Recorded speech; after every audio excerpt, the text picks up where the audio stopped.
Folk Tales Presentation. Connla and the Fairy Maiden. Paragraph 1. Connla of the golden hair was the son of Conn the Hundred Fighter. One day as he stood with his father on the hill of Usna, he saw a lady a little way off, very beautiful and dressed in strange clothes. She approached the spot where he stood, and when she was near, he spoke to her and asked who she was and from what place she had come from.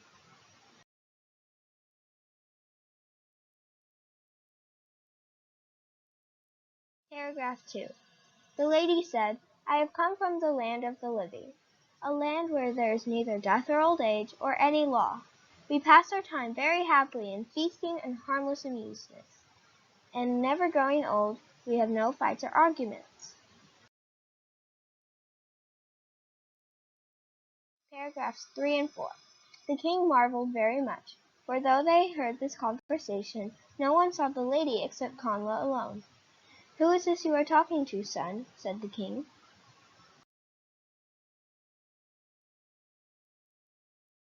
Paragraph 5. And immediately she answered, Connla is speaking with a lovely young lady, who will never die and who will never grow old. I love Connla of the golden hair, and I have come to bring him with me to Moy-Mell, the plain of never-ending pleasure. On the day that he comes with me, he shall be made king, and he shall reign forever in fairyland, without any sorrow. Come with me, Connla, come with me, beloved Connla, and you will retain the handsomeness and dignity you behold.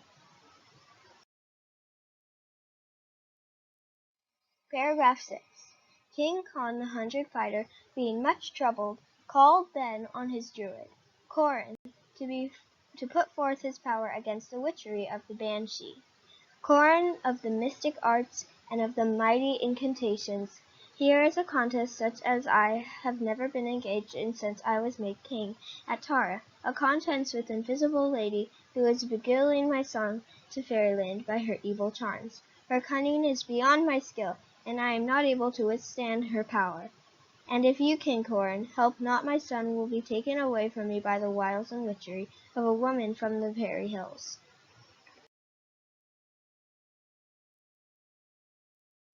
Paragraph 7.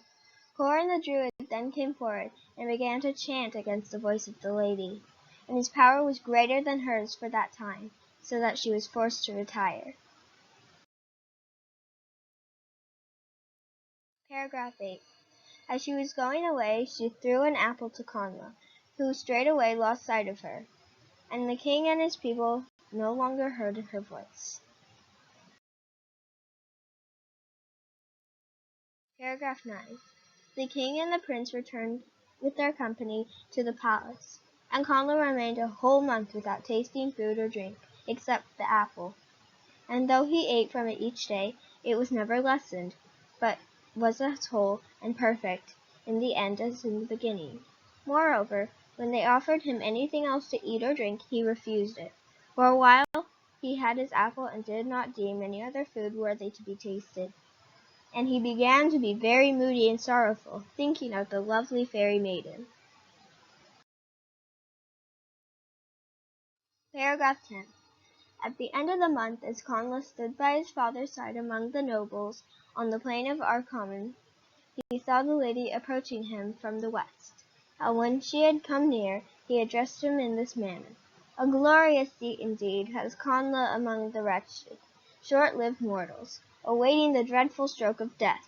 But now, every youthful people of Moy-Mell, who never feel age and fear not death, seeing you day by day among your friends in the assemblies of thy fatherland, love you with strange love, and they will make you king over them if you will come with me.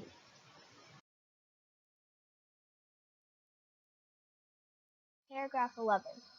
When the king heard the words of the lady, he commanded his people to call the druid again to him, saying, Bring my druid Corin to me, for I see that the fairy lady has this day regained the power of her voice. Paragraph 12. At this the lady said, Valiant Conn, fighter of 100, the faith of the druids has come to little honor among the upright, mighty, numberless people of this land. When the righteous law shall be restored, It will seal up the lips of the false, black demon, and his druids shall no longer have power to work their deceitful spells.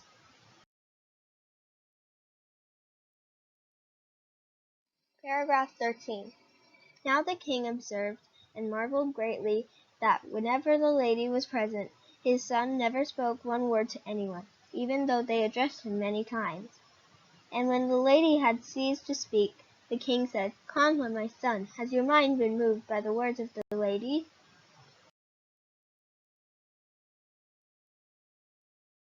Paragraph 14. Connla spoke then and replied, Father, I am very unhappy, for though I love my people and beyond all, I am filled with sadness on account of this lady. Paragraph 15.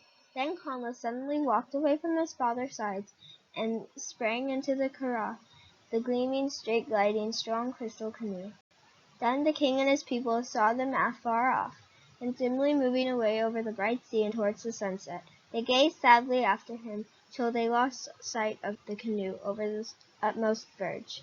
And no one can tell where they went, for Connla was never again seen in his native land.